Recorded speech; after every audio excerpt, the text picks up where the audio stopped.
Breaking news. दुनिया के gold market में इस वक्त सबसे बड़ा धमाका चाइना ने किया है। रिकॉर्ड ऊंचाई पर पहुंचे सोने के दामों के बीच चाइना लगातार गोल्ड खरीद रहा है। ये कोई छोटा फैसला नहीं है, बल्कि अमेरिकन डॉलर के खिलाफ उठाया गया सबसे बड़ा कदम माना जा रहा है। चाइना का सेंट्रल बैंक लगातार 14 महीने से गोल्ड जमा कर रहा है और सवाल ये है कि चाइना ऐसा क्यों कर रहा है, इसका गोल्ड प्राइस पर क्या असर पड़ेगा और भारत के इन्वेस्टर्स के लिए इसका क्या मतलब है, ये सब हम इस वीडियो में समझेंगे। चाइना का बड़ा गेम प्लान ये है कि चाइना के सेंट्रल बैंक यानी पीपल्स बैंक ऑफ चाइना ने एक बार फिर साबित कर दिया है कि वो सोने को लेकर बेहद एग्रेसिव स्ट्रैटेजी अपना रहा है। बैंक ने लगातार 14वें महीने गोल्ड की खरीद जारी रखी है। पिछले महीने अकेले 3000 टन गोल्ड रिजर्व में जोड़ा गया था। नवंबर 2024 में शुरू हुए इस बाइंग साइकिल में अब तक चाइना करीब 13.5 लाख आउंस यानी लगभग 42 टन सोना जमा कर चुका है। ये नंबर दिखाता है कि चाइना सिर्फ ट्रेडिंग नहीं बल्कि लॉन्ग टर्म स्ट्रैटेजी पर काम कर रहा है। अब सवाल ये उठता है कि जब सोने की कीमतें रिकॉर्ड हाई पर चल रही हैं, तब भी चाइना खरीद क्यों रहा है? आमतौर पर जब प्राइस रिकॉर्ड हाई पर होता है तो बाइंग स्लो हो जाती है, लेकिन चाइना का केस अलग है। चाइना का क्लियर ऑब्जेक्टिव है डॉलर से दूरी बनाना। सोना चाइना के लिए सिर्फ एक एसेट नहीं बल्कि डॉलर रिस्क से बचने का एक पावरफुल वेपन है। जब ग्लोबल लेवल पर अनसर्टेनिटी बढ़ती है या डॉलर पर भरोसा कम होता है, तब सोना सबसे स्ट्रांग ऑप्शन बनकर उभरता है। वर्ल्ड गोल्ड काउंसिल की रिसर्च बताती है कि 2025 के एंड तक दुनिया भर के सेंट्रल बैंक्स ने गोल्ड बाइंग और तेज कर दी है। मतलब सिर्फ चाइना ही नहीं बल्कि कई देश अपने फॉरेन रिजर्व में गोल्ड का हिस्सा बढ़ा रहे हैं। इसका सीधा असर गोल्ड प्राइस पर पड़ता है। जब सेंट्रल बैंक्स गोल्ड खरीदते हैं तो गोल्ड को स्ट्रांग सपोर्ट मिलता है और कीमतें नीचे गिरने से बची रहती हैं।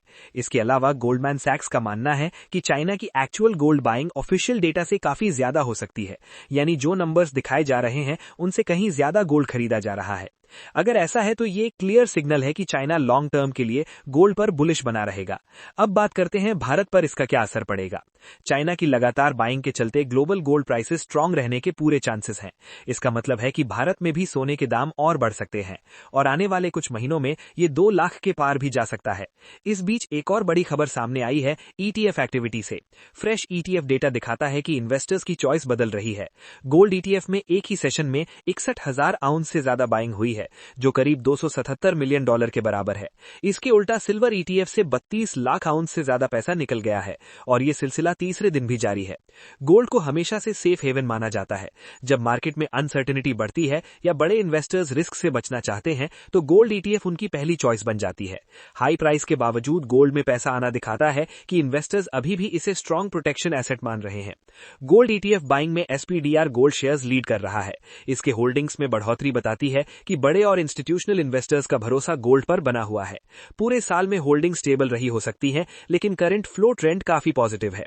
अब सवाल यह है कि सिल्वर ईटीएफ से पैसा क्यों निकल रहा है। इसका सिंपल जवाब यह है कि सिल्वर में पिछले कुछ समय में अच्छी रैली देखने को मिली थी और अब उस रैली के बाद इन्वेस्टर्स प्रॉफिट बुकिंग कर रहे हैं। तीसरे दिन लगातार आउटफ्लो ये बताता है कि शॉर्ट टर्म में सिल्वर पर प्रेशर बना हुआ है, लेकिन इसका मतलब ये नहीं कि सिल्वर वीक हो गया है। सिल्वर का इंडस्ट्रियल यूज बढ़ता जा रहा है, लेकिन फिलहाल ईटीएफ इन्वेस्टर्स शॉर्ट टर्म पर फोकस कर रहे हैं। जब तक कोई नया स्ट्रांग ट्रिगर नहीं मिलता तब तक सिल्वर में वॉलेटिलिटी बनी रहेगी। अब प्लैटिनम और पैलेडियम पर नजर डालते हैं। इन दोनों मेटल्स की ईटीएफ में ज्यादा बड़ी बाइंग नहीं दिखी, लेकिन थोड़ी सी इनफ्लो जरूर रिकॉर्ड हुई है। इसकी वजह सप्लाई टाइटनेस और इंडस्ट्रियल डिमांड को लेकर उम्मीदें हैं। इन्वेस्टर्स इन्हें मीडियम टर्म स्ट्रक्चरल सपोर्ट वाले मेटल्स मान रहे हैं। कुल मिलाकर ईटीएफ डेटा ये बताता है कि इन्वेस्टर्स उन मेटल्स को ज्यादा इंपॉर्टेंस दे रहे हैं जिसमें डिफेंसिव स्ट्रेंथ या स्ट्रांग स्ट्रक्चरल सपोर्ट हो। गोल्ड इसका सबसे बड़ा एग्जाम्पल है और सिल्वर फिलहाल पोजिशनिंग प्रेशर में है। भारतीय इन्वेस्टर्स के लिए इसका मतलब यह है कि गोल्ड ईटीएफ में स्ट्रेंथ बताती है कि लॉन्ग टर्म इन्वेस्टर्स अभी भी गोल्ड को सेफ और रिलायबल एसेट मान रहे हैं, जबकि सिल्वर में इन्वेस्ट करने वालों को शॉर्ट टर्म वॉलेटिलिटी के लिए तैयार रहना चाहिए। स्ट्रैटेजी सोच समझकर बनानी होगी। वीडियो पसंद आए तो लाइक करें और ऐसी अपडेट्स के लिए चैनल को सब्सक्राइब करना ना भूलें।